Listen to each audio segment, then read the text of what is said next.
good afternoon, everyone. Welcome to this week's first episode of course, Xbox Lunch Break Special. Now, you might be asking yourself, well, wait a second, Boom, that wasn't the opening. Well, here's the thing. The opening is being developed as we speak. I don't have the new graphics or the new intro. I'm going to see if Dinero can fix that and bang that out for me. But we do have new graphics. Obviously, you saw the thumbnail that I put out there over the weekend. That is the new thumbnail that you're going to see for the advertisement of this show. We're also going to have a new graphic, that a border that dictates that this, of course, is going to be the Xbox Lunch Break Special on Mondays. But unfortunately, there was a slight hiccup with the design. Ben Kenobi is the one that's doing all my design work, and he's amazing. So he's just making some adjustments, and more than likely by the next time we have episode 2, which is going to be next Monday, we will have everything in order and in place, ready to rock and roll. But listen, before we get any further, I got to say a big thank you to this incredible community that came out in droves to wish me a happy birthday. Obviously, Sunday was my birthday. I turned 52. And there was literally so many messages, folks, that the best I could do is favorite and retweet them. I tried to get to as many people as I could. It was overwhelmingly outrageous that many people wanted to wish me a happy birthday. So I want to say from the bottom of my heart, thank you so much for making my day incredibly special. Let's get into the 2 panel members that have joined this new weekly show, adding to, Double Barrel Gaming producing 5 live shows weekly. We'll start first with Fuzzy Belvedere. Fuzzy, how are you? And I heard that you've been quite enjoying the Call of Duty beta. Oh, yeah. Are you a day 1 buyer now? I am a day 1 buyer now based on the beta. And I know some people had some matchmaking issues and things along those lines, but overall, considering I know there were a ton of people trying it out and putting it through its paces, I like what I saw within that time frame. So definitely picking it up. Glad to be here. Awesome to be on this podcast with you guys. Man, a lot of interesting stuff to get into. So let's do it. Yeah, we're gonna spend the next 90 minutes with you folks breaking down a lot of what's been going on regarding Game Pass, specifically what Yoshida had to say. Now, I'm a big fan. Everyone knows that I love Shuhei. I think that he is one of the few left in PlayStation that has, for what seems like a decade or more, always had the PlayStation gamer at the forefront of everything that he has done. Now, obviously, Shuhei used to have the job where Herman Holtz currently has, and he was removed. He is now head of indies over at PlayStation. There were a lot of people, including myself, that felt that was a bit of a backslap. He always seems to be smiling, and I don't know. I would dare say that that's an act. He's just a really happy kind of a dude. And why am I talking about Shuhei Yoshida of PlayStation? Because he was interviewed and he said some things that I don't agree with. And we're gonna break down exactly what he said. But Web Dave, how the heck are you, man? Are you good? And what'd you do over the weekend? I am super good, man. I am ready to unpack this lunchbox and get right into it. I'm telling you, gonna have a good lunch today. That's what I'm looking forward to.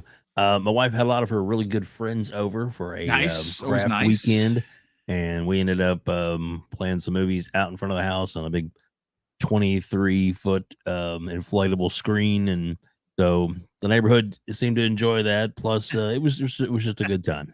Nice. Well, look, at the end of the day, it's all about family. It's all about friends. And that screen that you showed me looked amazing. Hopefully it looked amazing. What film did you wind up watching on? We ended up watching Lightyear. Okay, good. But be a little more family friendly the Disney for the Pixar first one. Nice. Yep. And I think next Friday they're planning on Hocus Pocus 2. Oh yeah, that's going right into Disney Plus. If you ever saw the original one, the original one was fantastic. Everyone is reprising their roles, which is pretty freaking cool. That the 3 witches came back. And one of those is Bette Midler, who is a great Yes. actress. I cannot wait to actually see that. But listen, ladies and gentlemen, like I said, we're gonna open up small and we're gonna get to some of the big ones. But I do have a super chat from Sith Lord, who's been a member for 2 months, and he drops an outstanding and very generous $2 super chat and says, "Hope you had a good birthday weekend." Boom, indeed I did. My amazing nephew and my wife's sisters stayed over, and it was awesome. Mrs. Boom cooked up a storm, as you saw by the pictures I was posting, and of course, to top off the day. Not only did I have an incredible, delicious tasting Italian coffee, but I also had a cake from Valencia.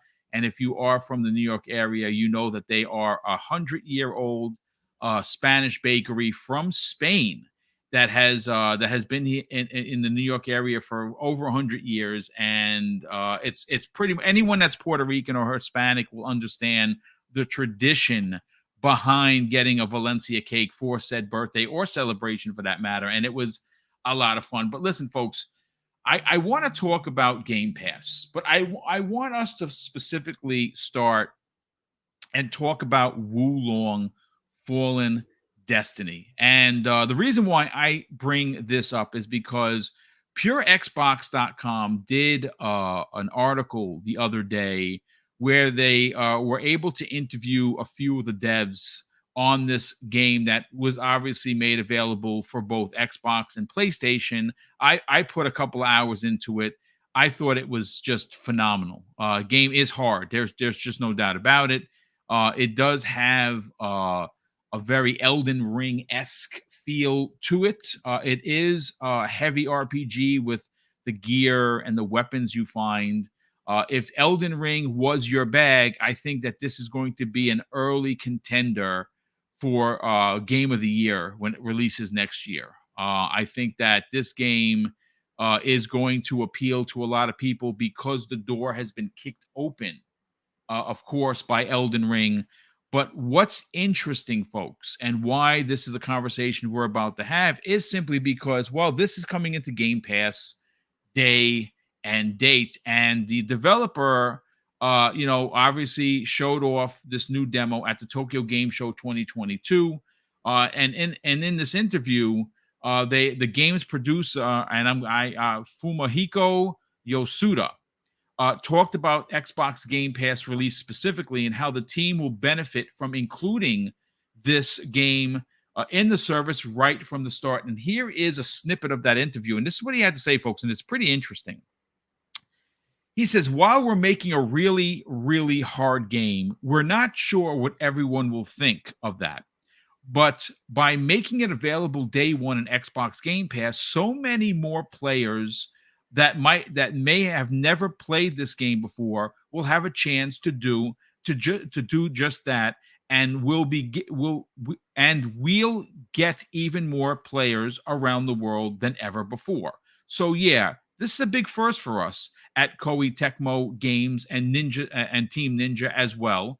And it's something we are really excited about. And I kind of want to talk about that for a second, because one of the things we have learned from Xbox Game Pass, guys, is the fact that this service that currently is $15 a month really does open the door for games that you, Dave, or Fuzzy, or any of the 230 people we have in the chat may have passed because of its difficulty spike, right? So what we saw last year was Elden Ring come out and literally curb stomp one of Sony's biggest new IPs in Forbidden West, right? Now, Forbidden West didn't do itself any favors because it did release with a bunch of bugs, but you still can't argue the quality that game has. I mean, you look at that game moving, and it's just pure artwork. It's what Sony is known for. It's what they do really good.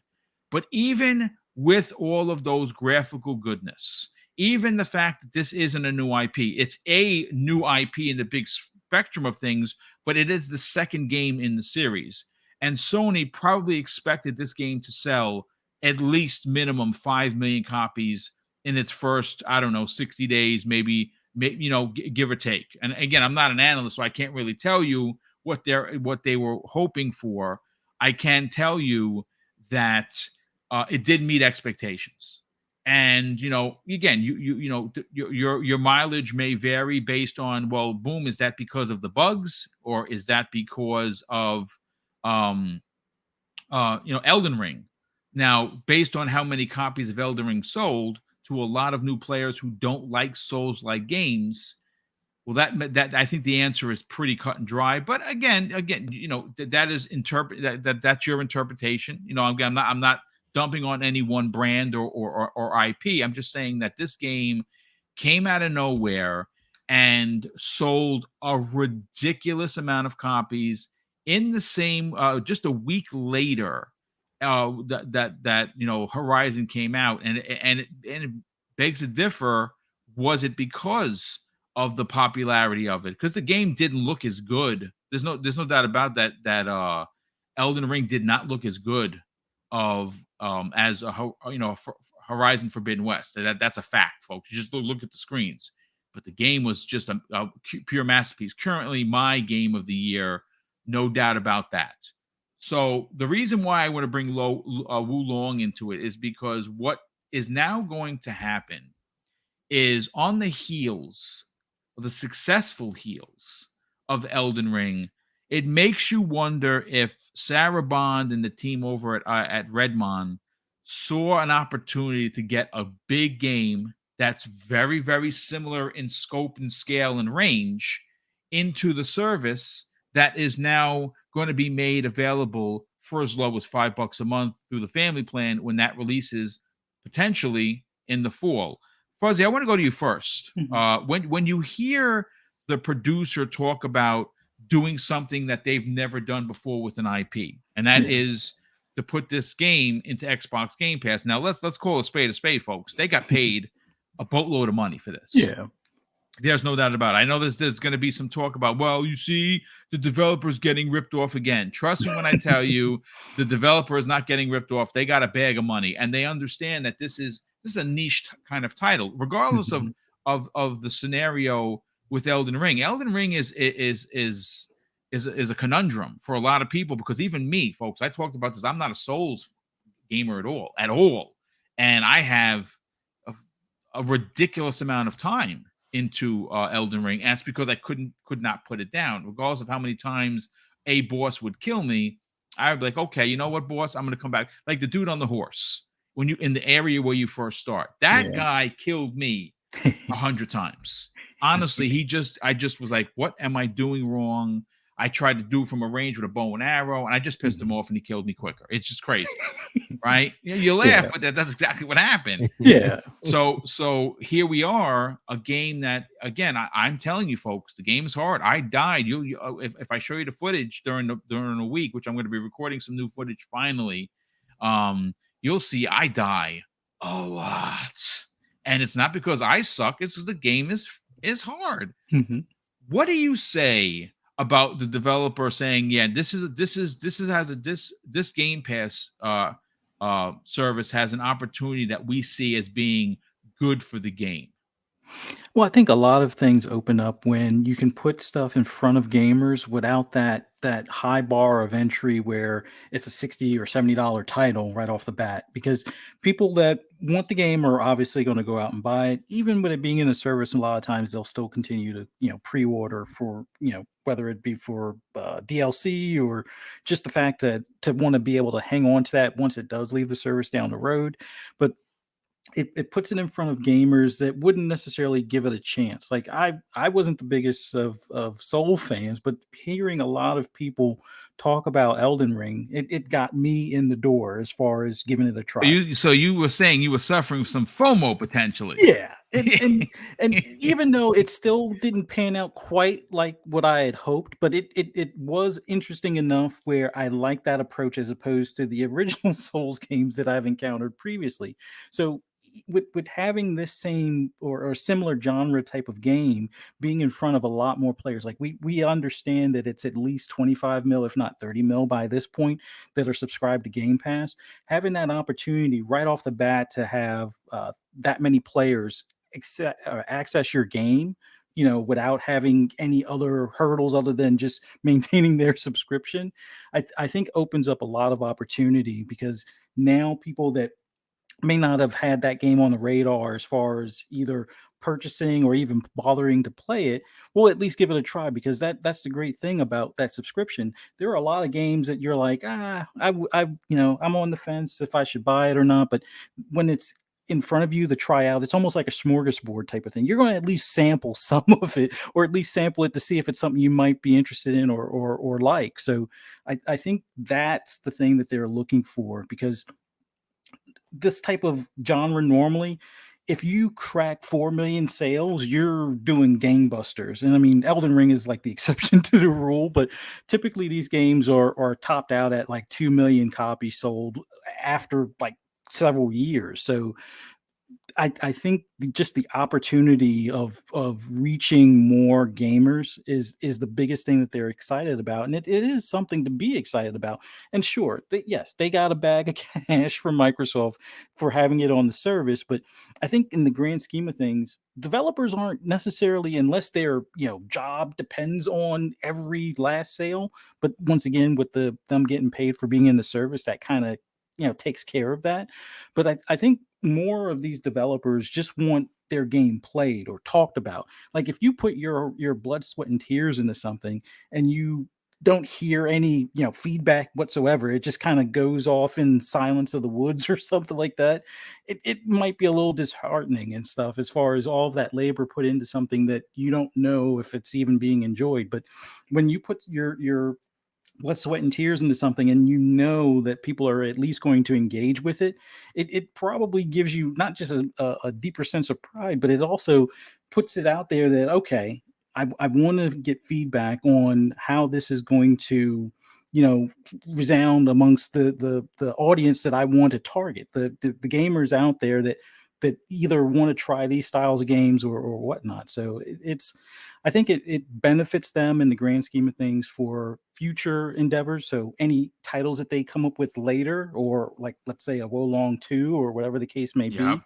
be, it allows them to kind of build that audience that's looking for that next title, or looking for other projects or games that this team works on. So, or maybe some of their back catalog stuff that people may not have even looked at prior, they'll go back and look at it. It's like, hey, I enjoyed this one. Let me see some of the other stuff that I may have missed, because I wasn't open to trying those games in the past. So it definitely is a big benefit, and I'm glad that they chose to go this route, and hopefully the results will be in the favor that they're looking for. Yeah, I think that when look, the numbers don't lie, folks. Right? I'm sure that before this huge decision was made to put Wulong, a new IP from Team Ninja, who they have an amazing relationship, we know that for an absolute fact, right? We know that for a fact. It's the numbers are there. I don't think that the team over at Tecmo, or or the publisher, looks at this and say, yeah, you know what, let's just throw this on, to the and throw it up to the wind and see what happens. This is millions and millions of development dollars are going into a new IP. They want to get it into the hands of as many people as possible, and I think you're onto something. I think that Elden Ring is one of those underliers that you just didn't know it was going to sell the way it did. Again, there was going to be a subset of Sekiro and Bloodborne players that are Mhm. going to be like, yo, this is what I've been waiting for. Yes, you know what I'm saying? But then it was people like me that jumped in on it, and I'm not a I own Bloodborne. I've only played maybe an hour of it. I've been told I have to play that. I own Sekiro. I played about 3 hours, and again, I didn't have the patience back then. Now I have learned what was the missing cog in the conversation for me personally as a gamer through Elden Ring. So now I have two games that I definitely want to get to. I want to get to Bloodborne, and I definitely want to get to Sekiro. But I'm definitely going to be getting, jumping into this day one. And what's great is that, again, I have no problem buying games. But if I'm paying for a subscription service, why shouldn't I? Why shouldn't I feast? Dave, let's get your opinion on this, brother. Um, this is a monster get. Let's not fake the funk here for an absolute microsecond. Getting Wulong, a game that is being looked upon as a similar title to this year's Elden Ring, into Xbox Game Pass, where you're gonna again. This is one of those titles, Dave, that could move someone who has only PlayStation, and no one's saying that they're gonna. That's it. I'm throwing the PlayStation in the garbage. I'm gonna smash it in front of my lawn and take a picture and sell everyone. No one's suggesting that. But when you look at the value of money today, right? Monday today, this afternoon, the dollar for dollar or dollar per dollar isn't the same as it used to be. And just because you're not making six figures doesn't mean you shouldn't have enjoyment in gaming, right? I mean, I think it's fair to say that. And especially if you are someone that has a large household, gaming would be one of those things that would have to be cut off. This is a type of game that said gamer might want to play. And if they are on Sony, well, they're going to have to pay $76.43 in New York for that game. Whereas, well, Microsoft has got it in their service, which is currently $10 for just the console, $15 for everything, and potentially by the end of the year as low as $5. For you, how large of an exclamation point is this in the dirt for not only American gamers, but in the Asian region where Microsoft is trying to make a footprint? Say that question again. I don't know if I can say that again. That's too long, brother. Just a little part. Okay, so basically, my feelings about this are that it's a smart thing to do is to put this new IP, that's an unknown and untested commodity.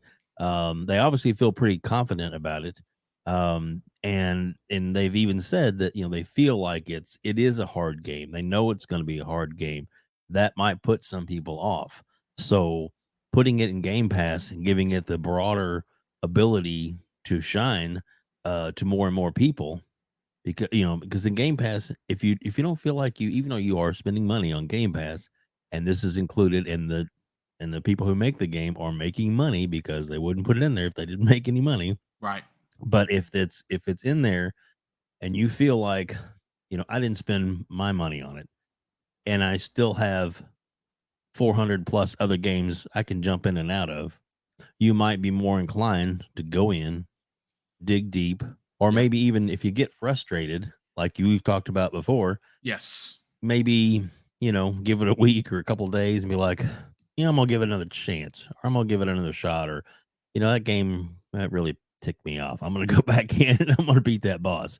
And then you'll be more inclined because you don't have to worry about, like, oh, I just tried it out, or it's there and it's there for you. And most likely it's going to be in for at least, 6 months or maybe longer. It just depends on how long their deal is. And I know some of the Game Pass deals they've renewed, like as they've seen how this is done really well, they've renewed their contract so they can continue to keep it in Game Pass because it's, they'll, and there, who knows, there may be some extra things you can buy in the game, could be. And a lot of people, which to me is kind of amazing because I haven't particularly done this yet, but I know people that have, that some games are like, wow, I really like this game.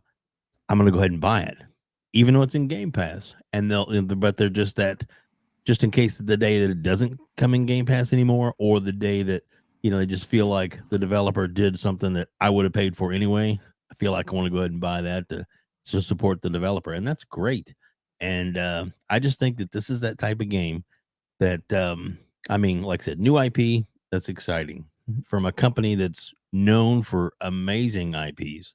And they wanted to try something a little different, which I encourage every company to continue to innovate, go beyond what their comfort zone is, especially when you're making a new IP, bring the skill level of the games that they make, but yet still make it to where they can, introduce something new to all of us. And I think this is great. This is a perfect place for this type of game. And I really do think that it's smart for the company to do that. And I'm just glad it's available for us to try because I'm really looking forward to it. Now, I want to add a caveat to this. Okay. And the reason why I want to add a caveat, because we have someone in the chat. Let me just find him over here because he looks like he's relatively new. First of all, I want to shout out Steven Fischler for being here. Steven, thank you so much for taking the time to check out the show. If you're new, dude, please consider subscribing. he brings up an incredible point here, and I want to talk about it. He says Game Pass isn't the answer for every game. Sony has to be smarter with their games and get what they can in terms of money. And I absolutely agree. And this is why we're going to have the conversation on the back end of the show, why I 100% disagree with Shuhei Yoshida, where he said, and I quote, PlayStation Plus is for old games and it shouldn't be for new releases. 1,000% disagree. And here's why. I just pulled up a story, and I'm going to, where did I get this from? This is from Destructoid. I mean, there's a ton of them. There's VG Charts I have in front of me, Gaming Bolt, VGC, my favorite, one of my favorites. Check this out, folks. What launched into Game Pass over the weekend? That would be Slime Rancher 2, folks. Right? Slime Rancher 2 in Game Pass, day and date. You, me, Fuzzy, Dave, the people in the chat. If you have Game Pass, well, you just have to press the download button, which I did. Did you guys know that it sold over 100,000 copies in its first 6 hours? But it's in Game Pass, day and date. Now, obviously, that's across the board. But that number should ring true to, even though a game gets into Game Pass, doesn't necessarily mean it's not going to sell on Xbox, on PlayStation, or whatever. This is what these companies look for. Say, wait a second. It's in Game Pass day and date, but it sold over 100,000 copies in 6 hours. Now, Slime Rancher isn't the biggest IP in the world. It's a big IP, sure. Is it the biggest? No. The answer is it is not. So I want to segue, gentlemen, as we hit the 30-minute mark. But before I segue into the topic number 2, and this one's a really good one, I got to catch up on the Super Chats because, my God, there's been a ton of them. So the first one of the day comes to us, which I said was Sith Lord. And then Drawn TJ drops 2 outstanding $5 Super Chats. And he says on the first one, morning, guys. Am I the only one that's really enjoying the smackdowns between Sony and Xbox? No, you are not. It makes for great podcasting, talking points for sure. I think Microsoft is the one that's standing on the top rope. And right now, Sony is the one laying on the mat waiting for Jimmy Snuka to do the splash. Now, if you don't know who Jimmy Snuka is, there's 2 reasons why. A, I'm old, and B, well, you're young. So be happy about that. BitCloud Gaming, my very good friend of the community, fantastic podcaster who represents the PlayStation brand in the best way possible, drops a very generous $10 super chat and says, happy belated birthday to my brother. Well, thank you so much for the kind words, but of course, the generosity as well. Welcome, as always, Bit. Don Otaku drops a very generous $5 super chat, and he says this: I hated Soul games before Elden Ring, and I only like it because of the open world. Because the open world made the combat tolerable. Wulong isn't doing anything for me. Okay, and I hear you. Again, it's a little tighter than if, obviously, but they only gave us a small snippet. So could it be bigger? Potentially. And if it is bigger, that's going to be awesome. But we will, of course, only time is going to tell whether or not it is a game that is for you, that does hit the needle. And what's great about it is that you don't have to go out and buy it if you are a Game Pass subscriber. Jacob Novik drops a very generous $5 super chat and says, Xbox will get ABK no matter what. No way they lose. I got fiber and my whole... on my whole 4-bit drive, and I have 269 games. Later, I plug in my 5 terabyte, which is unused. Yeah, I got a ridiculous amount of storage, and I just move games back and forth. I got one of the memory cards, which was very expensive. I'm hoping that the 2 terabyte drops down because I really want the 2 terabyte, but I'm not spending $400. That's preposterous. Yeah. Don Otaku drops an additional $5 super chat and says, the best part of Wulong that makes me want to play it at launch is real co-op, not just certain encounters. Play the whole game with friends. Yes, and that is pretty freaking dope. I'm looking forward to that because there were some bosses. I can't beat the last boss in Elden Ring. That MF is the giant cheese monster of the world, and I have tried different builds. I cannot. I get through the first boss no problem, and I've gotten the Loch Ness monster looking thing halfway. In fact, I got him to a pinch, and he killed me. I was so mad. I don't throw controllers because they're expensive, but that was one of those instances I was like, but yeah, I definitely got to get to that. But listen, let's talk about topic number 2, and I got to bring up a friend of the community, who's still not following me, by the way. Klobrille, if you're listening, bro, I mean, what's up? I pimp your stuff all the time. Throw Mr. Boomstick a follow. Klobrille, who many people in the industry consider to be a quote unquote insider. He says no, but he is definitely someone in the know, if you will. Well, he posted a tweet, ladies and gentlemen, and of course, we're still talking about Xbox Game Pass. That, and I quote, by the end of the month, which of course is September, and that ends on Friday, with it being the 30th, more than $500 worth of games will have been added to Xbox Game Pass in September alone. And on the screen, he has Deathloop, Slime Rancher 2, Assassin's Creed Odyssey, and Ni no Kuni, which, by the way, is gorgeous. Looks like you're playing an anime. It's just bonkers. I only got a few minutes into it. There's just not enough time in the day. Dave, I want to bring this back to you first. When I know that on this show, it's an Xbox show, like many of the other ones that I have. Game Pass does come up a lot, and there's going to be some folks that are like, God, these guys talking about Game Pass again, whatever. But honestly, I'm not getting a dime every time I say Xbox Game Pass, even though I wish I would. Mm-hmm. I pay for my Xbox, my Game Pass like everybody else. I'm paid up until I think November of 2025, something like that. It's ridiculous how far in the future I'm paid up for. And I don't mind paying because the value proposition is there. But Dave, when you hear a number, right, you say $500. $500 in today's economy is a lot of money, dude. That doesn't get you as much as it used to, but in regards to games, $500 is a lot of games into a service that costs you $15 a month. What are your thoughts on this post by Klobrille? Does this better, if someone is not a part of Game Pass, let's say, for instance, they're a PlayStation gamer or they're a Switch gamer, and they say, you know what, I keep hearing about this Game Pass. I hear it so much, I'm sick of it. But I got to find out what's going on. Does something like this click with a non-Xbox Game Pass subscriber? With Game Pass, for me, I'm thinking that it is such a good value all around. It is. So you talk about the $500.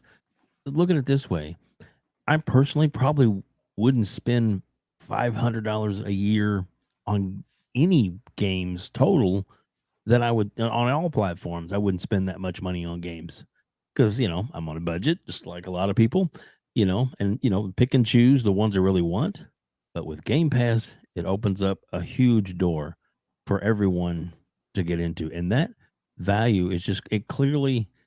I mean, even though he says this is this month, but it's month after month after month that we're getting these amazing games. Not to mention, especially when like Starfield and these new first party games come in from Microsoft, ones that are already speculated to be like game of the year type quality, and you're going to get it right away.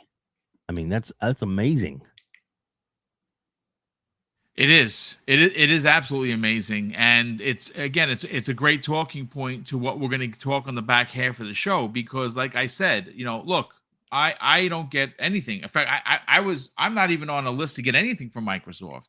I didn't get the white controller like everyone got, which is I'm not going to front, folks. It's a little hurtful, to be honest with you. I mean, I've gotten games to review. Yep. There's some things that I still don't get. It's probably because the channel's numbers are too small for the bean counter. I guess. I don't know what to tell you. But I buy all of my own stuff. It's fine, whatever. But this is Fuzzy. This is a conversation that doesn't seem to go away. Yeah. And it really is at the forefront of what Satya Nadella said. If you want there to be competition, let us have competition, right? He said that on Thursday, and it literally broke the internet. And when you look at what Sony is doing, again, like I say this all the time, folks, it's not a jab at Sony, but if you're going to talk about Xbox, well, their closest competitor with a service is PlayStation. And PlayStation's service is packed with old games, something that Jim Ryan himself said that they don't play. Now, I want to add a caveat to that, or an asterisk, if you will.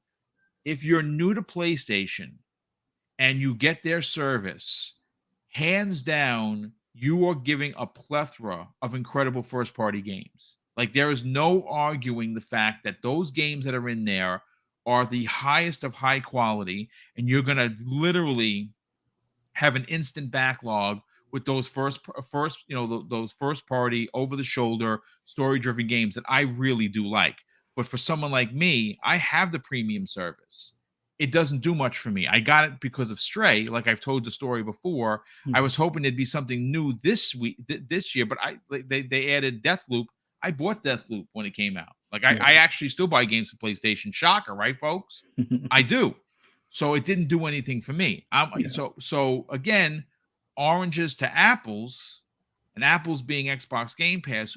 Fuzzy, when you hear that just this month alone, over $500 of games have been added, and we're coming up on a fall that we all know already is going to be overloaded with games specifically for Xbox in Xbox Game Pass, man, I think it's all roses from here. Oh yeah.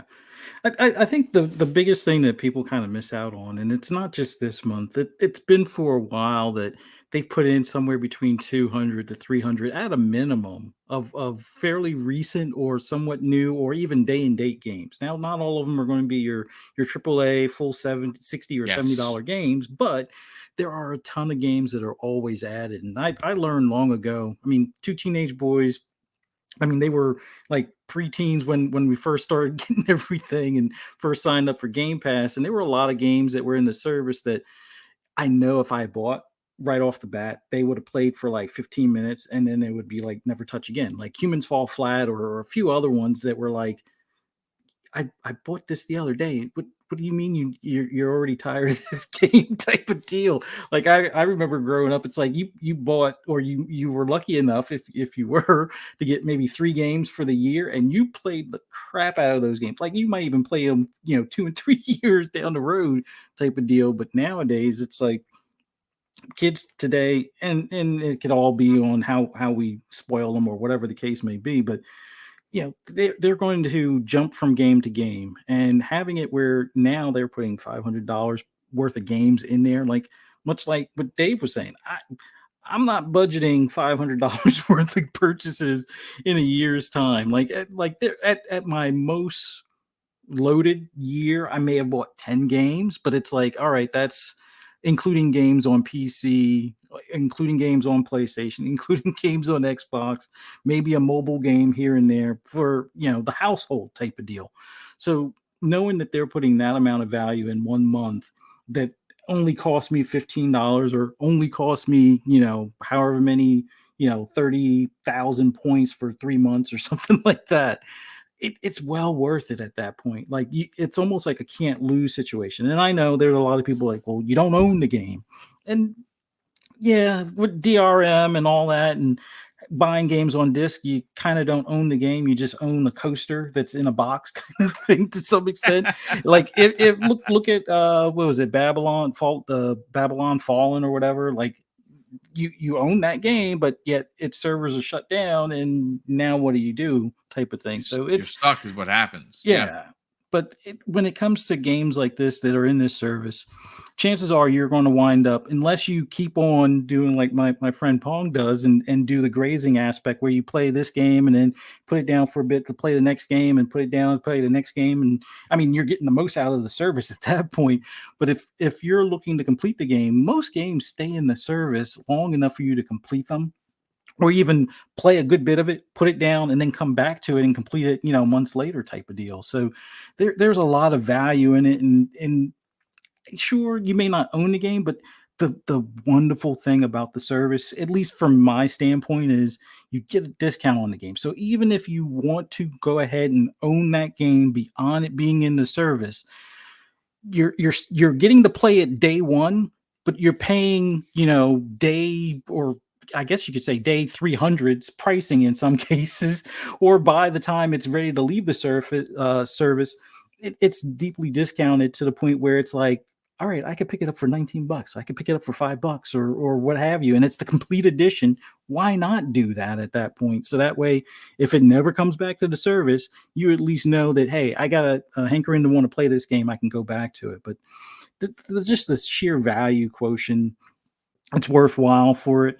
And much like with the PlayStation Premium, like I'm just going to stick with the regular Plus deal. I was on that fence with the whole Stray thing and upgrading, and I wound up buying it on Steam because it works well on the Steam Deck. But I kind of wish there was more day and date stuff on the PlayStation end of things, because then for me it would be worthwhile to up that or upgrade that subscription. Like if they're only going to put one day and date once in a blue moon, I don't know. I there are a lot of games out there that, hey, everybody's playing it now. I want to play it now. If I can save some money while doing so, or play it now, and then later on, if I want to decide to keep it and it's game I love, I can go ahead and pick it up at a discount. I would love for them to have that, or even offer stuff on PC day and date, just for the fact that it's like, okay, perfect example. I play a ton of Gran Turismo. Yes, the whole microtransaction thing, I'm not giving them a dime on that, but put it on PC where I can do some mods, and it's not for like public races. It would be just for my own, private use. For the single player aspect of it. Yeah. Yeah. I would love for that thing to be on PC. Like it would be easier for me to export and import the designs. Like you can import decals now, but if I can do the whole design of the thing in Photoshop, which I just happen to have, it would be so much easier, or so much more beneficial as far as from my standpoint, if that was an available thing, much like it is on the Xbox side, where I can play Forza on my PC, or I could play it on my Series X. Yeah, you have to keep the PC one separate if you do decide to mod it, because you don't want to get banned as far as playing on the multiplayer with mods and stuff. But outside of that, the value from that service to me, it just, I won't say it pays for itself, because it doesn't, but you play the games, you earn points, much like they're trying to do with that All-Stars program for PlayStation. The Microsoft Rewards pays for itself. I mean, sure, I know a lot of people prefer using Google search. Use Bing search. Do a couple of searches that way. Do the quizzes or the polls.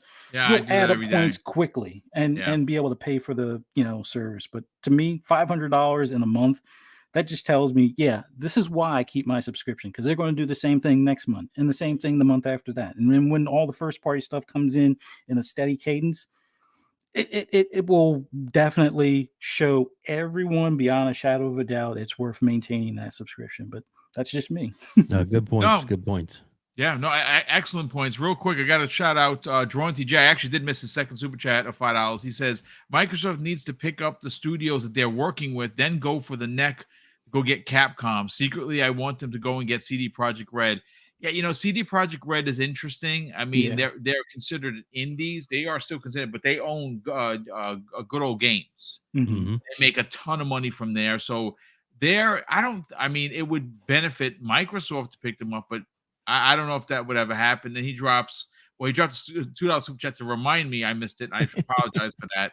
And he drops another $5, very generous $5 super chat, and says Microsoft needs to pick up the studio. Okay, yeah. So that's already in there. So okay, yeah, sorry about that. I put that under for you.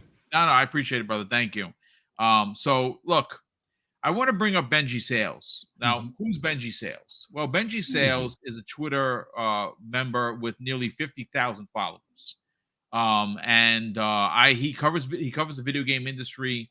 He focuses on sales and data and social, metrics of business. And he actually responded immediately to Klobrille. And I just want to close out this topic with what he had to say. He says Game Pass is legit crazy. A crazy deal. I can't keep up with the games hitting the service I'm interested in as it is, and that's without Xbox first party hitting a steady cadence of releases like they hopefully will next year. I only see further growth coming in the next couple of years. And he's 100% right. And I think that really does put an exclamation point on what both Dave and Fuzzy had to say regarding, as well as what I had to say. And now, folks, now we're going to get into the weeds, so to speak. And I definitely want to talk about what Mr. Yoshida had to say. And look, the bottom line is, this report comes the way of Polygon.com. It was written by Michael McWhorter, and he's on Twitter at Michael McWhorter. I thought it was an interesting conversation, and he says the article is titled, folks, PlayStation Worldwide Studios President Shuhei Yoshida. Oh no, I'm sorry. That's the wrong one. I apologize. Yeah, that's when he stepped down. That's not the one I'm talking about. This is the one. It comes to us from Forbes.com. Sorry about the mix-up, folks. And this was written by Paul Tassi, who I like Paul, but Paul sometimes gets himself in trouble because I get the business, folks. I understand that, you want people to click on your article. And every now and again, he does something that's a little spicy that gets people, riled up, so to speak. But I like Paul for the most part. And his titled article is this: PlayStation's Yoshida says PlayStation Plus should be for old games, not new game releases. And that's what we're going to talk about for the remainder of the program, because I think, like I said, folks, I think Shuhei is amazing. I think that he is probably one of the best people still left from the old guard of PlayStation proper. I'm not a big fan of who's in charge now. Obviously, Jim Ryan is who he is. I'm not a big fan of Herman Holtz. Not that he's a bad guy. I don't know him. But that's the problem. We don't really know him. He's a very, very corporate dude, very much like Jim Ryan, where Shuhei is still one of those rah-rah guys that I loved about the Sony PlayStation 4 era. They were out there. They were slapping high fives with the people. I like that. Like Shuhei has been on Greg Miller's podcast before. You love to see it, right? Well, this is what the report says. And this, again, Paul Tassi of Forbes wrote this. He says, if you want an even more if you wanted an even more clear evidence that Sony has zero plans to follow Microsoft's example of day one launches of exclusives on Game Pass, here's PlayStation's Shuhei Yoshida making it very clear how he sees PlayStation Plus in the life cycle of games on PlayStation. And I'm going to read you again. This is directly from Shuhei Yoshida in an interview with GI.biz. For Extra, our approach is we like to help the publishers with lifecycle management. I was managing first party, so I know that it's like in the movies. A movie comes out at the theater first, then goes into pay-per-view or subscription service or free TV, every time generating new revenue and reaching out to a broader audience. In the same kind of way, we believe in the premium release of a title at launch and after maybe 6 months or 3 months or 3 years, when a game sales come down, inclusion into the service, PlayStation Plus Extra can help introduce these games to a new, broader audience.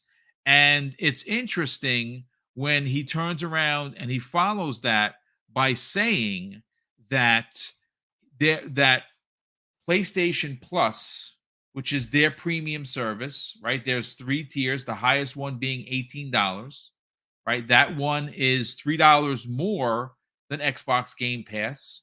Currently, there's no cross game correlation for like PC. Like if a game's on PC and Xbox Game Pass and it's available on the console, well, you can go back and forth. Sony doesn't offer that. I don't know if they ever will. Like people have always wondered, well, wait a second, if I have Miles Morales on my PlayStation, right? I got it for the PlayStation 4, or like myself, bought it for the PlayStation 5.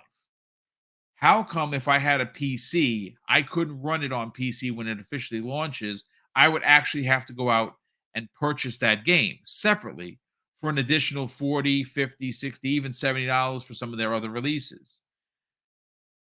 I mean, that's something you got to ask Sony. I'm not saying that they're robbing their consumers. I'm just saying that they're not as consumer front facing as someone like Microsoft with Xbox Game Pass. So I want to go to Fuzzy first on this. This is an interesting quote. PlayStation Plus should be for old games, not new game releases.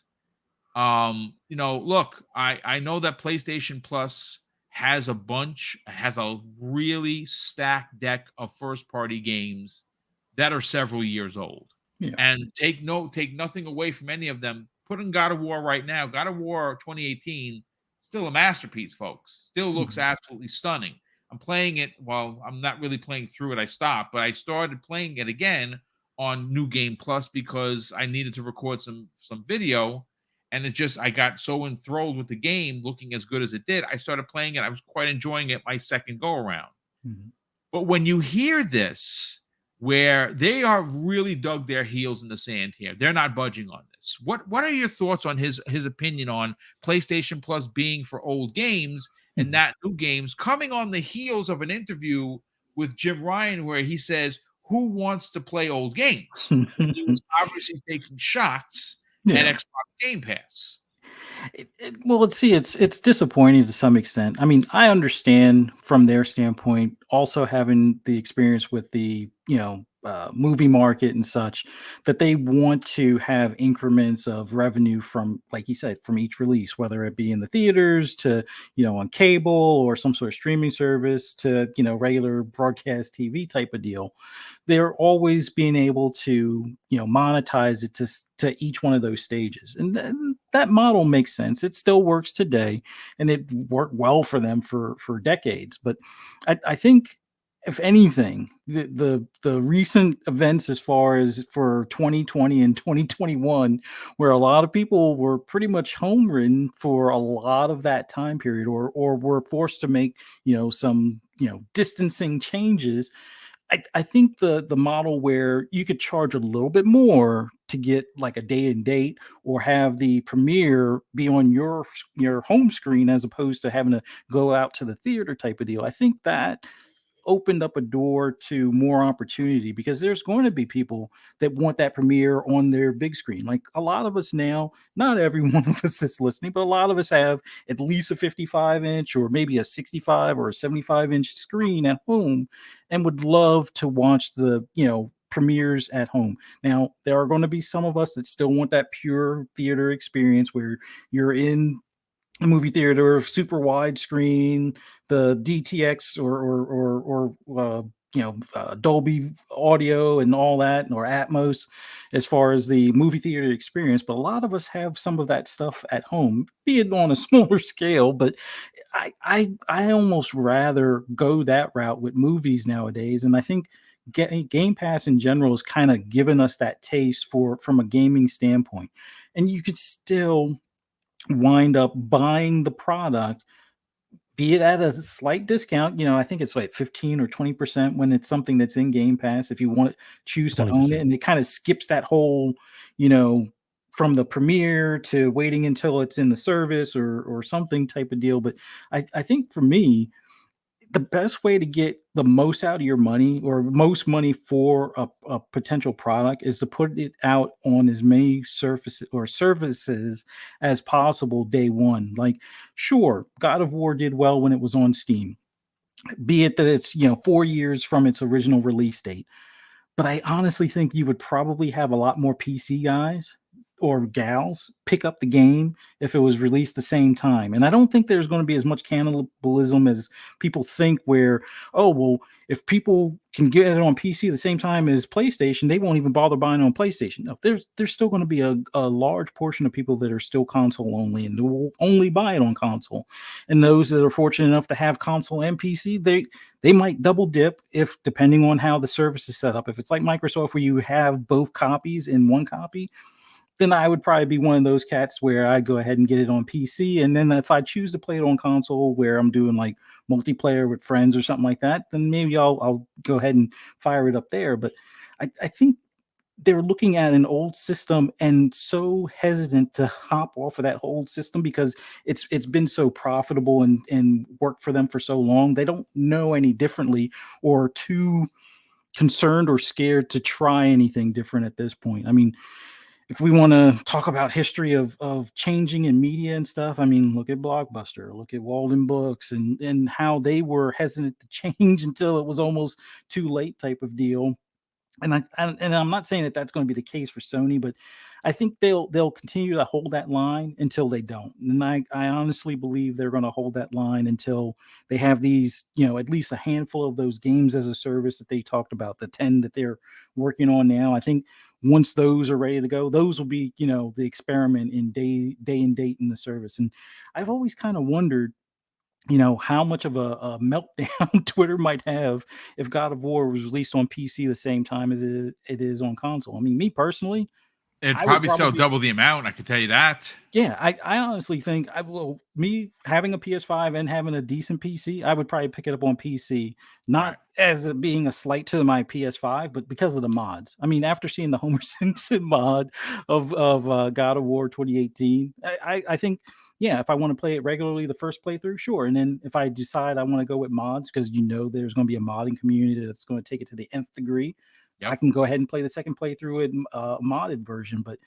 I I think releasing it day and date on PC would be huge for them. Like they would probably still get their 10 million that they expect in the first couple of months for God of War and PS5, and they would probably see, instead of like the 100,000 or 200,000 they saw for God of War on Steam, they would probably see something closer to like 2 to 4 million, with that day and date release. So not much cannibalism, a lot more money in pocket while it's at a full price, mind you. I think it's a better thing. And then looking back at the service, me personally, the $18 at its current state for their top tier isn't cutting it for me. The $3, there's not that value that I see owning a lot of the first party stuff. But let's say you make it $24.99 and you have your first party day and date. And then, oh, by the way, we wipe away that $10 upcharge that we do for the Thank next gen you. tax. Yep.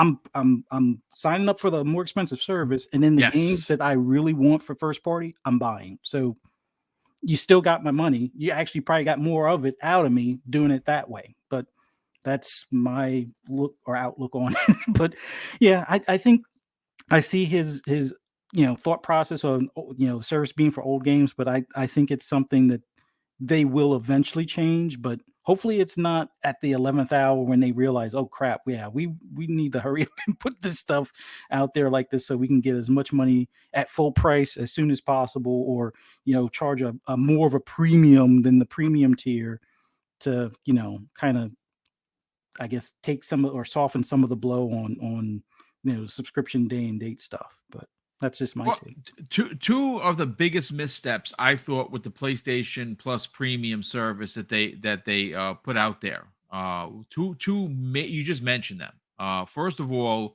well, you mentioned one of them. I Mhm. thought for sure that in order to push people to get the service, they could have included the Last of Us remake in there.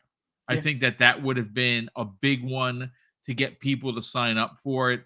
Now, there's a subset of people like, well, I'll sign up till I beat it, and then I'm going to unsubscribe, and I'm sure that happens with Xbox. Mhm. I'm sure that happens with Nintendo's service, if you can call it that. Um, Mhm. but I think that a lot of people, including myself, would mind spending the $18 a month or the $120 a year for games like that. But one of the other, and I can like to consider this egregious, if you will, is the fact that the $10 upgrade fee from PlayStation 4 to PlayStation 5 was not a part of that equation. Like I think that's a huge misstep for their service, cuz think about this, folks. You get into a service because you want value for your money. Mhm. What screams more value as you telling said customer, hey, listen, We know you guys didn't like the $10 upgrade fees for all of the games that you had on the PlayStation 4 that we moved over to the PlayStation 5, and we gave you the ability for the haptic triggers and everything. You know what? We're gonna remove that $10 fee. All upgrades are free. I mean, and they worded free, but you're paying for your subscription service. Mhm. Again, something they could have done, which would have been extremely pro consumer and front facing, and of course they didn't do that. Right? That's well, it's so Sony. But Dave, let's bring you in on the conversations. But actually, before I do, I do have to do a huge shout out to somebody in the community Oh, who yeah. did something for me that is amazing. Look, I do these shows, and now I'm doing them 5 days a week because I love this community. Right? The super chats come in, and they're amazing, and the generosity that comes behind them is absolutely incredible. More people are joining the chat, the membership for the channel, which is incredibly. We're incredibly humbled that we have as many people as we do, and we don't expect anything on the back end. Like, I don't do this and say, "Hey, you got to give me money," or "You have to send me things," because I don't like that. We would much rather give than take. Now, obviously, we did that on Friday. We're going to do it again in November, and a big one in December. And we fund these things. Remember, I'm retired, so there's only so much money coming in. We fund these things through channel membership, which we hope that more people will jump on board with, and people who put in super chats. But Mad Hatticus, we've been talking back and forth for quite a while. He reached out to me last week and said, "Hey, Boom, listen, I got a Dreamcast that's practically brand new. I used it 5 times. It's a launch Dreamcast, perfect condition, controller, wires, 3 games." And he turns around and says, "Listen, I want to donate this to the show. Maybe you could give it away." And my Dreamcast is packed and so far in storage. I can't even get it. It would take a day to unpack the storage that we have. So I asked him politely. I said, "Well, listen, would it be all right if I keep it?" He's like, "Well, absolutely, Boom, you can keep it. I'm going to send it out." So of course I offered to pay, at least, I mean, for crying out loud, I got to at least pay for shipping, right? So I'm paying for shipping. But yeah, shout out to Matt Hatticus for giving me what he sent me a video, folks. It looks like right out of the box. Like, I'm blown away. I'm just like literally, and I'm gonna have a Dreamcast in the house, which is awesome because my Dreamcasts are in storage, and I'm actually gonna hook that bad boy up. I want to play on a Dreamcast controller. I know I could play Sonic Adventure 1,000 places. I want to play it there, even though it's probably gonna look terrible. I don't care. I'm a stand for Sonic Adventure. So a big shout out to Mad Hatticus. It's at the Mad Hatticus on Twitter. Thank you, brother, for the generosity. I truly, truly appreciate that. But let's get back to Web Dave on this. Dave, Yoshida, or Shuhei, as I like to call him, is one of those industry icons that when he does talk, a lot of people, including myself, like to listen because I do like his demeanor.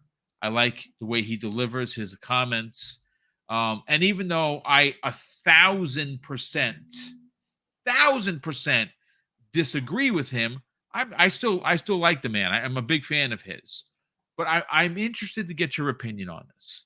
He says that games are for a service should not be new games. They should be old games. And the reason why I wanted to talk about that is because, again, I disagree wholeheartedly. Axios.com did a story just the other day where, and this is Stephen Totillo. He's the the author of Axios Gaming. He actually put out he brought up the 2017 interview with Time that Jim Ryan did, where Ryan recalled seeing versions of the PlayStation racing game Gran Turismo running side by side on a PlayStation 1, PlayStation 2, PlayStation 3, and PlayStation 4. And he goes on to say, Jim Ryan, why would anyone play this? Right? That's that's from Jim Ryan himself. Yep. And a lot of the things that Jim Ryan said back in the days have not aged well. Mm-mm. This is what Stephen Totillo considers one of his most notorious quotes. Now, you look at what is put into the PlayStation Plus premium service, and across the board, there are old games. Now, like I said in the opening, Dave, if you're a first-time PlayStation owner or you missed out on God of War and a few of their other big ones in there, then I'm almost jealous of you. Like, I wish I can experience those games for the first time in a service. So you're a winner chicken dinner. But here, we know that Jim Ryan doesn't play old games. I don't even think Jim Ryan plays games at all, but he certainly is not going to play an old game. And when you hear Shuhei say that the service is meant to be for old games, not new releases, I'm just curious to get your thoughts on that, as opposed to looking across the other lawn saying, wow, that lawn is much greener, and I mean pun intended, for Xbox, and they're getting day-and-day games for $3 less. Yes, no, I sorry, I wasn't sure that you were finished. Yeah, I'm done. Yeah.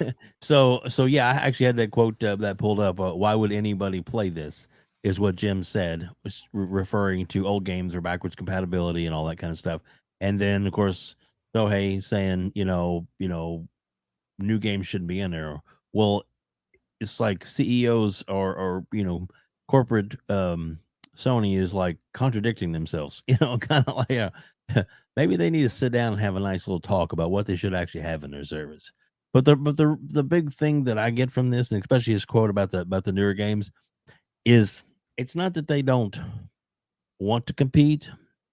They just feel that financially, I mean, Microsoft has put a lot of money into Game Pass, and they have been doing this for a long time. I mean, Game Pass is, it's been out for years now, and it's starting to build an audience, and it's growing even bigger and bigger, and more people are getting into it, the ecosystem. And, Phil wants to get it up to 3 billion players at some point, and the things that they're doing, the things that they're buying, the way that they're going at it, with adding the mobile and, and all these other great entities into it, they are building the base to make it more viable for everybody.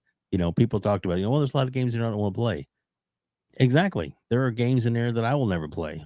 I mean, when they got MLB The Show, I was like, this is awesome. I don't like baseball sims, but I downloaded it and I played it for a couple of days, and then I deleted it because I could, because it was there in Game Pass. And I gave it a shot, gave it a try. Wasn't for me. I have friends that like to play Madden. I download that occasionally. We'll play with them just because, I want to, play something that they want to play and, get in. Of course, they beat the snot out of me, but that's okay. We still have fun playing. And that's the big thing about Game Pass, is that it is affordable and going to be even more affordable with the family plan. Seems like as far as the services go, Microsoft is 1 to 2 to 3, 4 steps ahead of Sony as to where they need to be, to grow the market where they want it to be. And Sony is scared. They are scared to death. 100%. That's one of the big things about the ABK deal is, talking about Call of Duty, the being first and all this kind of stuff. That really probably doesn't bother them as much as knowing that eventually it's going to be day and date in Game Pass. And once those games, whether it's 24, 25, when a Call of Duty is day and date in Game Pass included in your subscription, then a lot of people are going to be like, why should I spend $70 on this console or this, to play it on this console when I can play it here? Now, granted, it should be cross gen, so you can still do that. And there'll be people that, hardcores that won't give up the ghost no matter what. They'll want to continue to stay with their system, and that's cool. That's fine. But it's blatantly clear, especially in his comments, that they're trying to justify to their shareholders and to their diehard fans as to why, we don't really need to do this. We shouldn't do this. They know that if they financially could sit down in the books and figure this all out, the roadmap, they would have already done it. They would if they could financially afford what Microsoft has built, or been right there with them all the way, then Sony would have the system, would have the same exact layout, but they're playing catch up, and it's kind of hard for them to do so to justify it. I mean, they're just really now getting into the whole PC thing, where Microsoft years ago, what was it? I think Crackdown was one of the first that I was blown away by that. I was like, wait a minute, I bought it on my Xbox, and I can download it and play it on my PC as well, and that was amazing, and not all games do that, but a lot of them do. So I didn't have to buy another copy of the game, but just to be able to have my saves and everything on one system, now play on the other, so I can just jump in, whether it's PC, mobile, cloud, all the stuff that Microsoft has figured out already. Sony has to get it figured out, or it's going to hurt them next gen. No, I know they've got a lot of great games coming. They've got a lot of great franchises. Like we've all said, God of War, it's a beautiful game. The new one, it's going to be cool. I personally, there's so many other things coming from other systems like Microsoft that, I'm not really too worried about it. I'll play it when I'll play it. So I don't know. It's just, but you can see the conflict in even their own, people in power, when Jim's saying, nobody wants to play this. And then there are other guys like, well, let them just play the old games. They don't really need the new stuff. What's the point in that? It is kind of confusing. And I know he's kind of, Jim's kind of, I guess backstepped those statements as he realized that he had to. But at the time, it was definitely something that he knew. Well, I that mean, they it had was to a do. clear shot across the bow at Microsoft, right? Right, There's exactly. no doubt about it, because that happened to be that time in 2017 happened to Yep. be right around the time that Game Pass launched, and Oh, yeah. they asked him about it, and he came right out and said, "Who would play that?" And well, now your players Yeah. are playing. You're asking your players to say, "Well, this is what your subscription service is going to get." Now, granted, like I said, I'm not ashamed to say I'm a premium member. I upgraded for $33. Am I Right. going to remain a premium member? Well, Dave, that remains to be seen. Hey, you play it Stray game, right? I'm just kidding. Yeah, and I quite enjoyed Stray for what it was. I'm sure it's great, yeah. but I didn't upgrade, and I'm still paid up for the basic plan Yeah. for, I guess, the next 2 or 3 years. But the only reason I even do it at all is so that I have the save backup. That is the only reason I have that service. It's nice that there are some games and stuff you get every month with PlayStation Plus, but as far as the main reason I have it is so that my saves go up to the cloud and I can download them as I need them without having to worry about if my system crashes or a memory card and that kind of stuff. That's the main reason why I Yeah, got and it. that's that. And again, folks, I understand that people, Dave, will defend Sony because of their quality, and I'm not arguing with you. Their quality it's is good stuff. top notch. But let's not fake the funk here, folks. Charging you to have to be in a service for something like cloud saves, like I said before, is utterly egregious on every level. They do not give you a way to save your stuff outside of having to pay for this service. Even if it's a couple of bucks, you have to pay for the service for cloud saves. This is something that Microsoft does automatically and doesn't charge you for. Again, giving more to their consumer, where Sony does what they always do, and that is charge their consumer for everything. $10 upgrade fees, you name it, they just keep charging, and everyone keeps smiling and taking it. And like I said, I didn't buy Last of Us remake. I own 2 copies of Last of Us. I own the original and then the PlayStation 4 version. and I know that it looks better. I will play it when it eventually gets into the service. Now, there's some people in the chat like, well, yeah, I don't mind waiting 6 months. That's me either. I'll wait 6 months, but I do want to bring up a comment from Jose Camacho, who is in the chat. And I want to say, Jose, welcome. Of course, you're a PlayStation dude. That's awesome. Come on, hang out. Grab a Dr. Pepper, whatever you want. We're gonna have a conversation. He says, if Microsoft is so great, why buy everything and pull it from Sony? Just outbid them on third-party deals. No need to own everything. And I want us to address that before we get on out of here, because I think it's a good question. And I think it has a very, very simple answer. But, again, each to everyone's own. And I'm going to go first to Fuzzy on this. Fuzzy, how do you respond to this? Because for me, if you look at what Sony does so many anti-consumer, anti-competitive things that the list is as long as my arm. And I have a pretty long arm because I'm a pretty big dude, right? And one of the things that they are notorious for is making it so where you are somewhat forced to buy a PlayStation, regardless if that be a 4 or 5, because you can't get said game anywhere else. Now, I understand that's business. That's business 101. It's not where I have a problem. Yeah. My problem is this kind of mentality, though. Why should Microsoft buy everything? Well, because Sony has everything locked down, and specifically some of their marketing deals. If you look at some of the stuff that's been hitting the interwebs with how they lock stuff down for 7 years with not going into a service, technical parity. It can't be better on Xbox, even though the Xbox is better, is a better equipped console in regards to power.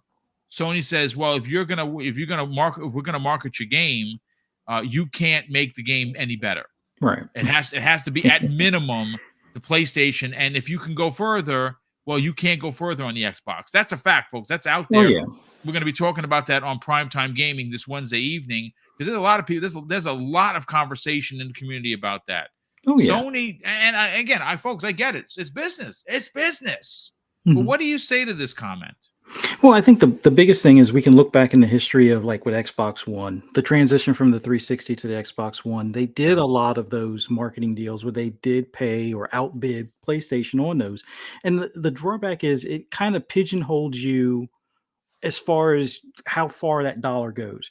If you're paying more money to studios that you don't own, that means you don't own the control of that IP or that studio for future endeavors. So you pay a certain amount to get this exclusive, and then let's say you want to do a remake. Well, now you also have to pay again for that remake, as opposed to if you own it, you're already paying the salaries, you're already paying the electric bill and whatnot. And you don't have to also worry about if that studio should happen to close, or if somebody else should bid for another project, and it takes away the time from your particular game that you're trying to have worked on. Like if you look at the Platinum Game situation. But yeah, the whole beginning of Xbox One generation, when you're down to 5 studios, you've shuttered a few, you have all these outside deals with like third parties, and one of them being Remedy, great studio, but they tend to take a lot of time when it comes to putting out games. So you're now waiting on them to complete a game. You work with Platinum Games. They push out 3 games that they are working on that aren't even going to be on your platform, but the one that you paid for before the others, oh yeah, that's it's still a work in progress kind of thing. So you spread yourself thin, and you're relying on something that you don't have full control over. When you own the studio, you can dictate, hey, this is your priority. You make the stuff for us. We pay your salaries. We pay the electric. You're going to do this. You don't have to worry about somebody else coming in and competing for a bid, or that they bid for another project that might be scheduled for a different time, but because of how the planets align, that project gets pushed ahead because the thing that they were working on for you might not be technically possible at this minute, or whatever the case may be. And you can kind of see similar, missteps with PlayStation. Look at Street Fighter V. All right, let's talk about Street Fighter. PlayStation paid to have that as an exclusive. Yes, the series has kind of waned off a bit over the years prior to Street Fighter V. But with that being said, they were like, all right, well, we'll help fund this. it's probably in the history books the lowest performing Street Fighter in the history of the title. franchise. That's a Yeah. fact. Yeah. So yes, it was only on one platform. It did well for being only on one platform. I mean, if we're going to not count PC at this point, but it definitely wears on that dev team. It wears on your pockets in the sense that, well, now Capcom, if they ever wanted to have somebody fund this, they're going to probably ask for a lot more money. So you're having to share some of whatever profits are made, that 30% cut that you would normally collect. Well, you've had to fund part of that, so you're not getting that full 30% being Sony off of any of those sales. Your like net total winds up being like somewhere 20 or less percent because, well, some of your money was what funded that game. So it has its drawbacks. It has its advantages with something that's already on the go. Like a lot of these newer games that are being spotlighted or funded by either PlayStation or Microsoft, where it's like either timed exclusive or something like that, they're games that are hitting the ground running because it was already a product in development and they just need a publisher to kind of like foot the bill.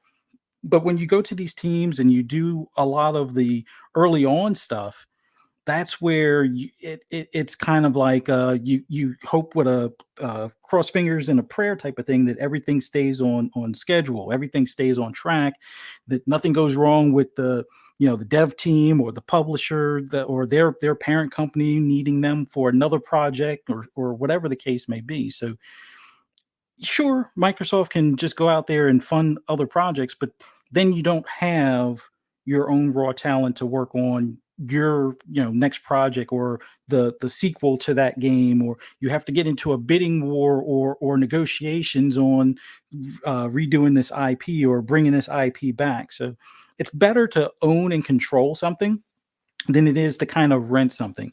I mean, yeah, we could say, oh, well, you're renting games on Game Pass and stuff, but in all honesty, from a business standpoint, not from a consumer standpoint, it's so much better to have your hands on or signing the checks on everything, being that it's yours as opposed to somebody else's where they might shutter tomorrow, even though you've already paid up. And yeah, that could be a legal battle or whatever the case is, but owning the studio is always, and Microsoft learned from this previous generation, it's a much better way or path moving forward.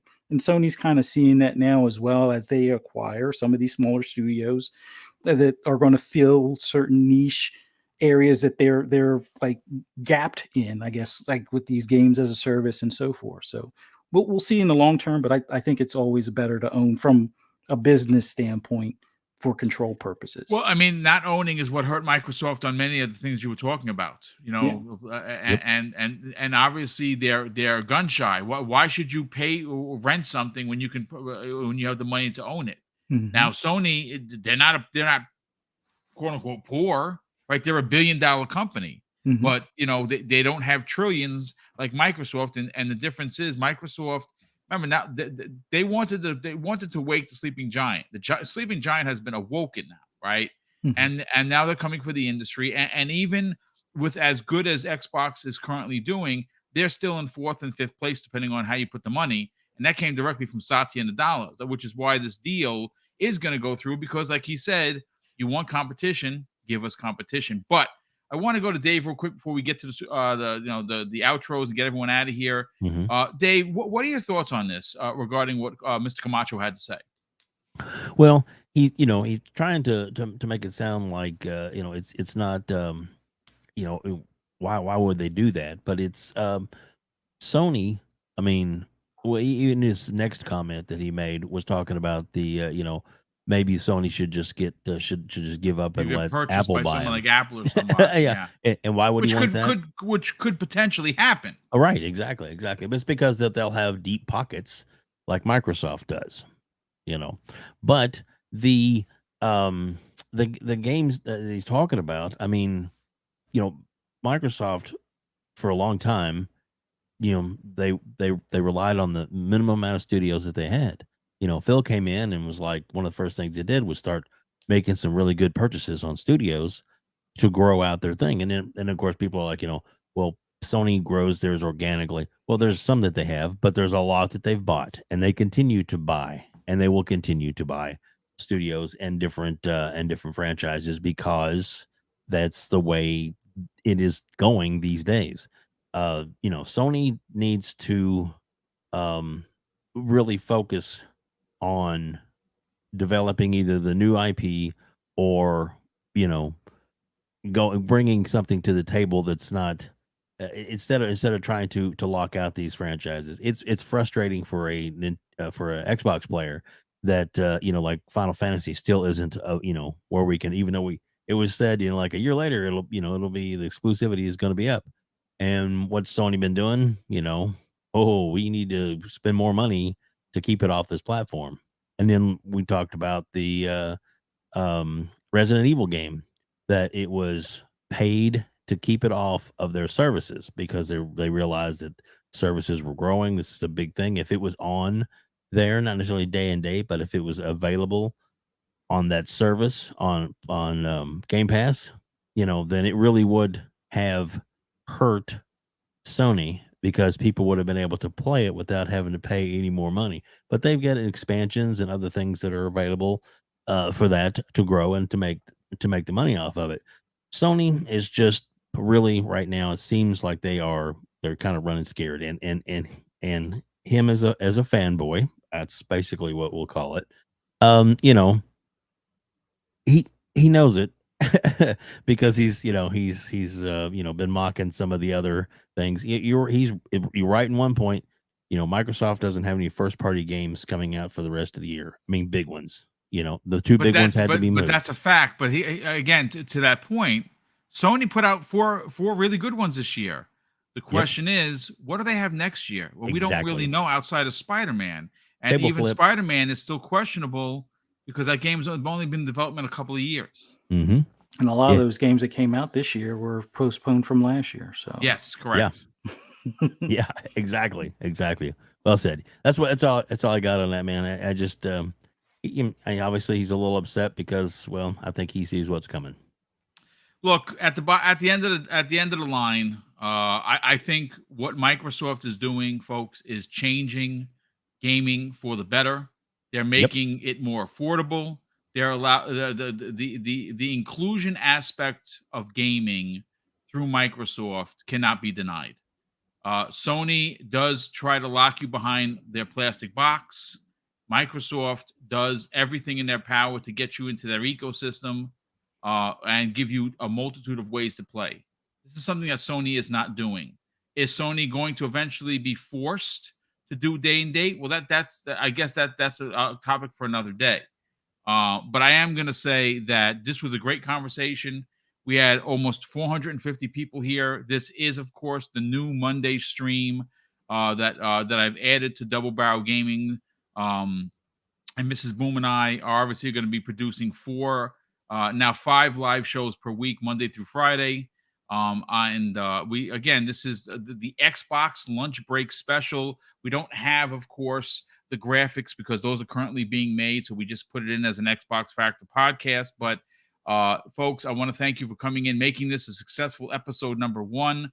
We will continue to innovate and bring in more guests. We will continue to keep you up to date with all the happenings on the biggest story of the year, potentially of not only the decade, but gaming as a whole.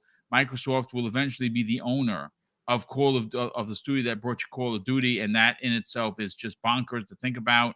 And let's get to the outros, and we'll get everyone out of here, and we'll just stay tuned to not only my Twitter account, which is at Mr. BoomStick XL, but stay tuned to the YouTube channel Double Barrel Gaming for all of your gaming talk that covers both all Nintendo, PlayStation, and of course Xbox. Web Dave, sell your brand, brother. Talk about what you got going on. Who's your newest guest, and where they can check that out. Thanks, Boom. Appreciate it. Love being here. It's the best way to spend your lunch on a Monday is to join us every Monday here at the lunch special. I love it. And Fuzzy, always good being with you, man. You're so awesome and have such good input. I'm basically outbreakpodcast.com is our website. You can Outbreak Podcast. You do a search on YouTube and you'll find us. Usually the links are in the description, so you probably click through there. And this week we had it's a really good one. It is with Xbox Era's the man, the crazy one himself. I love it, man. One bad mother. Yes. He is a very smart person and very has a lot of good conversation with that. So definitely go check that one out.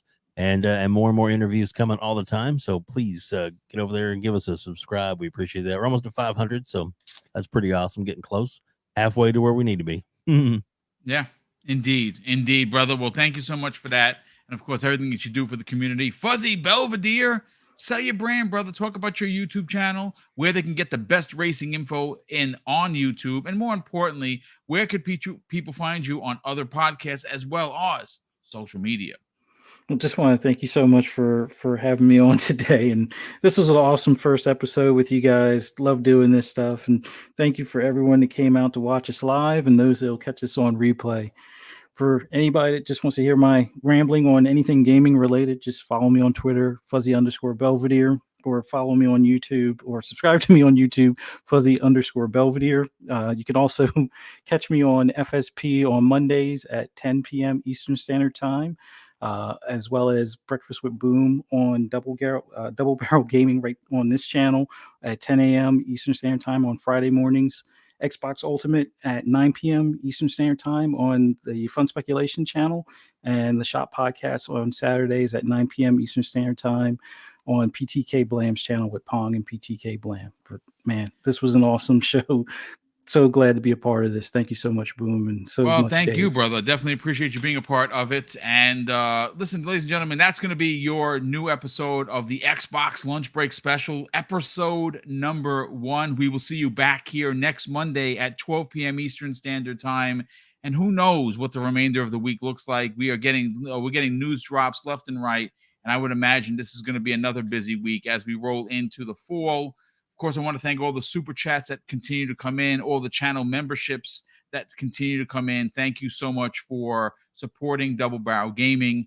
So obviously we can do the big contests that we've been doing, as well as keep up the channel with new equipment like lighting and any PCs that need to be purchased, as well as equipment to keep this show running. And of course, I'm going to close out the show, folks, with something that's important to me. Hopefully one day be important to you. And that's something that my pops taught us when we were kids. And he would say, Craig, treat others how you want to be treated. And also, it doesn't cost anything to be nice. You live by those rules, son. I can guarantee you're going to have an awesome day. So take care, everyone. We'll see you next week on the newest episode of the Xbox Lunch Break Special.